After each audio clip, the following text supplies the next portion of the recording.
Mahigit 300,000 pisong halaga ng hinihinalang shabu ang nasabat sa isang drug dealer sa isinagawang operasyon ng otoridad sa Mandaue City, Cebu.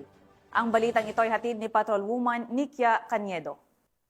Mga otoridad ang isang drug dealer matapos itong makuhanan ng 340K halaga ng pinaghihinalaang shabu sa isang buy-bust operation na isinagawa sa sitio Aroma, Barangay Subang Dako, Mandaue City, Cebu, alas 9:19 ng gabi nitong Setyembre 27 taong kasalukuyan. Kinilala ni Police Lieutenant Colonel Mark Gifter Sukalit, Chief City Intelligence Unit, City Drug Enforcement Unit, Mandaue City Police Office, ang suspect na si alias Tayi, 33 anyos, residente ng sitio Fatima Parkington, Barangay Subang Dako, Mandaue City, Cebu. Nakuha mula sa suspect ang 10 pakete ng hinihinalang shabu na may kabuuang timbang na 50 gramo at may tinatayang halaga na 340,000 pesos, isang coin purse at buy-bust money. Kasong paglabag sa Section 5 at 11 Article 2 ng RA 9165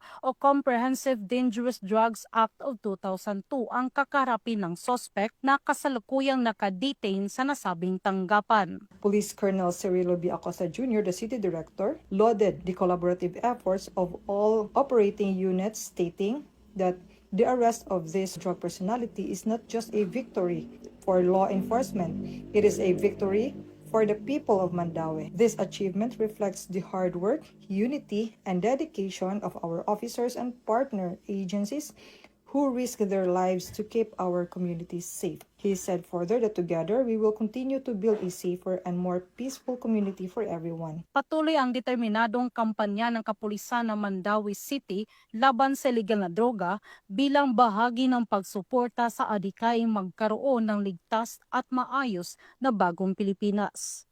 Mula dito sa Central Visayas, ako yung Police News Network Correspondent, Patrolwoman Nikia Caniedo, alagad ng batas, tagataguyod ng balitang pulis.